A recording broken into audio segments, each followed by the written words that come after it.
विधानसभा शीतकालीन सत्र के दूसरे दिन की शुरुआत विपक्ष के सदन से वॉकआउट के साथ हुई। पूर्व विधानसभा अध्यक्ष और विधायक विपिन सिंह परमार ने स्टोन क्रशर को बंद करने को लेकर सदन में सवाल उठाया था, जिस पर संतोषजनक जवाब न मिलने पर विपक्ष ने सदन से वॉकआउट कर दिया और स्टोन क्रशर को बंद करने के पीछे भ्रष्टाचार की आशंका जताई। नेता प्रतिपक्ष राम ठाकुर ने कहा कि सदन के अंदर विधानसभा सदस्य विपिन सिंह परमार ने प्रदेश में स्टोन क्रशर को लेकर सवाल उठाया, लेकिन इस पर जो जवाब सरकार की ओर से मुख्यमंत्री ने रखा वह हास्यास्पद है। प्रदेश सरकार ने हिमाचल में एक नई ही प्रथा शुरू कर दी है कि सब बंद कर दो। प्रदेश सरकार ने पहले स्टोन क्रशर बंद कर दिए और इसमें गड़बड़ियों की बात कही, लेकिन अब इसको लेकर तथ्य मांगे गए तो सरकार के पास कोई जवाब नहीं है। जयराम ठाकुर ने आरोप लगाया कि आने वाले समय में स्टोन क्रशर मामले में भी बड़ा घोटाला होगा।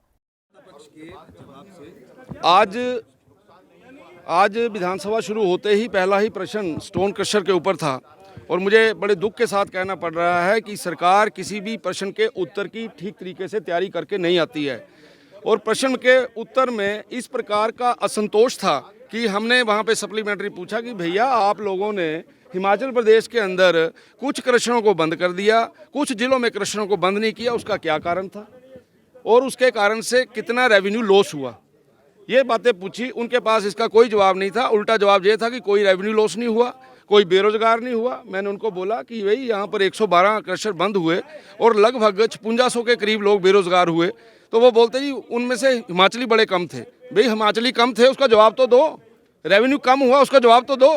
लेकिन माननीय मंत्री जी, मुझे ऐसा लग रहा है क्योंकि आजकल वो मंत्री और बनने हैं, डर ही लग रहा है इनको कि हमारा विभाग ना छिन जाए, जवाब ही ठीक नहीं दे रहे। इसलिए आज बड़ा असंतोषजनक जवाब जो है वो मंत्री जी ने दिया और उसके ऊपर जो सोने पे सुहागा माननीय मुख्यमंत्री जी ने कर दिया, उनका जवाब भी इस तरीके का था कि उसमें भी कुछ नहीं निकला। वो आगे आने वाले 4 वर्षों में क्या करना चाहते हैं वो उसके बारे में बोल रहे थे।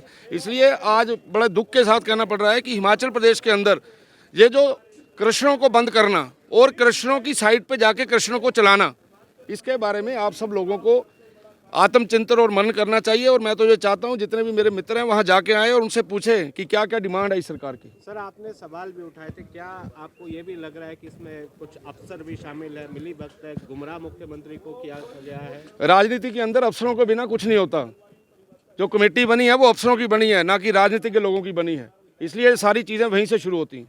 सर, इसी कमेटी पर जो है वो मुख्यमंत्री ने ये भी कहा कि पूर्व सरकार के दौरान के ही ऑफिसर्स को जो है कमेटी में जो है जिम्मेवारी सौंपी गई थी। निश्चित तौर से जो अफसर हैं वो पूर्व सरकार में भी यही अफसर थे, लेकिन काम करवाने वाले बंदों की कला अलग थी इनसे। उस समय की सरकार जानती थी कि अफसरों से कैसे काम लिया जाता है। सर, कमेटी के ऊपर एक और कमेटी, इसको किस तरह से देखते हैं? बस ये वैसे जैसे आप देखते हैं, ये सारे का सारा घोटाला है और इसके ऊपर आप लोगों को स्टडी करना चाहिए और उसके ऊपर रिपोर्टिंग करनी चाहिए। सर, भाजपा जब सत्ता में आएगी तो क्या इस माइनिंग घोटाले की जांच करवाएगी? माइनिंग घोटाले की जांच का जो टाइम पीरियड इसका बड़ा कम है। घोटाले की जांच के साथ साथ हम लोगों को के साथ अन्याय नहीं करेंगे, ये मैं आपको सुनिश्चित करना चाहता हूँ। वह अन्याय नहीं होगा, किसी गरीब को मारा नहीं जाएगा। सर, आप रिपोर्टिंग की बात कर रहे हैं, आप भी कुछ खुलासा करेंगे, कुछ तथ्य आप भी पेश करेंगे? थोड़े दिनों के बाद करेंगे। सर, सरकार ने आरोप लगाया है कि पिछली सरकार के कार्यकाल में लीज को लेकर ये कुछ लोग क्रशर की लीज नहीं थी, तो 100 करोड़ का घोटाला का एक फिगर दिया है सरकार ने। हमने बोला है सुखविंदर सिंह सुक्खू जी को कि उसको प्रूव करें, जब त्याग पत्र दें। और मैं अभी यहाँ से भी आपके ये बोल रहा हूँ कि सुखविंदर सिंह सुक्खू जी को अगर कोई घोटाला लगता है तो जिसने घोटाला किया है उसको अंदर करें, लेके जाएं उसको, उसके ऊपर एक्शन करें। ये केवल और केवल सुर्खियां बटोरने के लिए, लोगों का ध्यान गारंटियों से हटाने के लिए और ये सारा काम किया जा रहा है, बाकी कुछ नहीं। Thank you. आज विधानसभा में प्रश्नकाल के दौरान पहला ही प्रश्न लगा था कि हिमाचल प्रदेश में जो स्टोन क्रशर बंद करने के लिए जो एक आदेश किया और उस आदेश में ब्यास बेसिन और सतलुज बेसिन पर जो है वो जो स्टोन क्रशर लगे हैं उनको बंद करने के आदेश दिए गए। और जब उसका उत्तर हमने सुना जो मंत्री जी ने दिया तो वो बहुत ही हास्यास्पद था। और इसलिए क्योंकि सरकार को झूठ बोलने की आदत पड़ गई है, जो फैक्ट्स हैं वो फैक्ट्स को छुपाने की कोशिश कर रही है। तो प्रश्न हमने एक ही बात के लिए पूछा था कि जो क्रशर आपने 112 क्रशर बंद किए और बंद करने के बाद तुरंत कुछ दिनों के बाद जो बात कही गई कि भाई उसमें से कितने 90 क्रशर जो है ठीक पाए गए। जब ठीक पाए गए तो बंद क्यों किए गए थे? फिर इसका बाद पूछा गया कि भी नुकसान जो आपने जो क्रशर बंद किए उसके कारण नुकसान हुआ? बोलते नुकसान कोई नहीं हुआ। प्रश्न पूछा गया कि कोई आदमी इसमें जो है, जो हजारों की संख्या में जो मजदूर वहां पर काम करते हैं वो बेरोजगार नहीं हुए? बोलते नहीं हुए। बोलते हिमाचल के तो रहने वाले नहीं थे, तो बाहर के रहने वाले थे। और मैं ये कहना चाहता हूँ, क्रशर में अधिकांश लोग काम करने वाले हिमाचल के हैं। और सबसे बड़ी बात, हैरानी की बात तो ये, जब मुख्यमंत्री जी जवाब देने के लिए खड़े हुए, जो मूल प्रश्न था उनके उस प्रश्न से हट करके अपनी कहानी पढ़ने लग पड़े। सही बात यह है कि बिना सोचे समझे कांग्रेस पार्टी को पिछले 1 साल से एक जुनून सवार हुआ है कि बंद करो, ये भी बंद करो, वो भी बंद करो। और हिमाचल प्रदेश में भारी बारिश के कारण 12,000 से ज़्यादा घर तबाह हुए हैं और हज़ारों की संख्या में घर ऐसे हैं जिनको रिपेयर करने की ज़रूरत है। रेत बजरा मिलना बंद हो गया और बंद होने की वजह से 4 गुना उसकी कीमत बढ़ गई।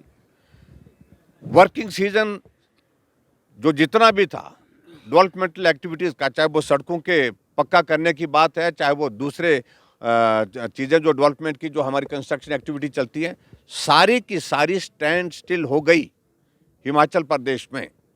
और अब सर्दी के मौसम में स्वाभाविक रूप से जो ठंडे इलाके वहाँ पर काम करना संभव नहीं हो पाता है। पूरा वर्किंग सीजन भी बर्बाद किया। जिन लोगों के घर चले गए थे वो एक बोरू जो है वो रेते बजरे का खरीदने की हिम्मत नहीं जुटा पा रहे थे, क्योंकि इतना महंगा हो गया और अवेलेबल नहीं था। तो ऐसे में जिस प्रकार से तर्क देने की कोशिश कर रहे हैं मुख्यमंत्री जी कि नुकसान नहीं हुआ और हम सारी जो है फॉर्मेलिटीज, हम तो कानून के मुताबिक चलेंगे, कानून के मुताबिक चलिए, कौन मना कर रहा है। लेकिन जिस प्रकार से ये क्रशर बंद किए गए और उसके बाद क्रशर वालों को बुला करके यही पूछा जा रहा है कि खोला जाए कि नहीं खोला जाए। और इस बात के पीछे कई चीज़ें निकल रही हैं और सही मायने में ये बहुत बड़ा घोटाला अपने आप में होगा ये हिमाचल प्रदेश में। और ये हमारा आरोप है सरकार के ऊपर, जिस प्रकार से काम को रोक करके दोबारा से उनको शुरू करने के लिए जो बहुत सारी औपचारिकताओं के दौर में से गुजर करके सारी चीज़ों को तंग किया जा रहा है, उन लोगों को तंग किया जा रहा है, मैं समझता हूँ बिल्कुल भी वो उचित नहीं है। दूसरी बात मैं ये भी कहना चाह रहा हूँ, मैं क्या जहां क्रशर मेरे विधानसभा क्षेत्र में तो एक भी क्रशर नहीं है, एक भी नहीं है। अगर क्रशर ही नुकसान का, इनके ही एक मंत्री ने कहा और एक बार नहीं कई बार उन्होंने कहा कि क्रशर एकमात्र कारण नहीं है। इंडस्ट्री मिनिस्टर बोलते हैं कि क्रशर के कारण बाढ़ आई, नुकसान हुआ, और दूसरे मंत्री कह रहे हैं, पीडब्ल्यूडी मंत्री कह रहे हैं कि बाढ़ के कारण जो क्रशर के कारण नुकसान नहीं हुआ है, क्रशर जल्दी खुलने चाहिए, इससे नुकसान प्रदेश का हो रहा है। आपस में आप अंदाजा लगाइए कि हालत क्या बन गई है प्रदेश सरकार की। एक मंत्री कुछ बोल रहा है, दूसरा मंत्री कुछ बोल रहा है। और यहाँ पर जिक्र किया गया कि वहाँ के जो विधायक हैं, क्या नाम, जो सीपीएस हैं, उनने कहीं जिक्र किया कि अगर ये जो है वो ये माइनिंग नहीं हुई होती, इलीगल बोला या क्या बोला शब्द मेरे पास नहीं है, लेकिन उन्होंने कहा अगर नहीं होते तो सारा का सारा नालागढ़ बह गया था बोलते हैं। अब ये तमाशा ही बन गया है, ये तमाशा बन गया है हिमाचल प्रदेश में कांग्रेस पार्टी की सरकार का वर्तमान में। इसलिए हम कह रहे हैं, मंत्री कुछ कह रहा है, मुख्यमंत्री कुछ कह रहे हैं कि कम से कम आप जवाब एक जैसा तो दो, और जवाब वो दीजिए जिसके पीछे हकीकत है, सच्चाई है।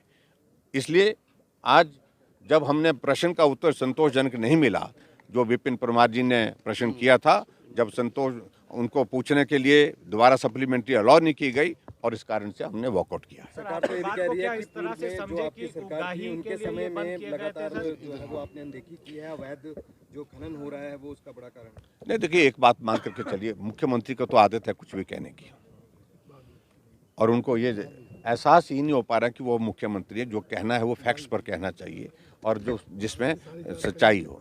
और जानकारी उनके पास है या नहीं है मुझे नहीं मालूम, जानकारी होनी चाहिए, लेकिन कुछ भी कहने की आदत है, इसलिए मैं उस पर टिप्पणी नहीं करना चाहता।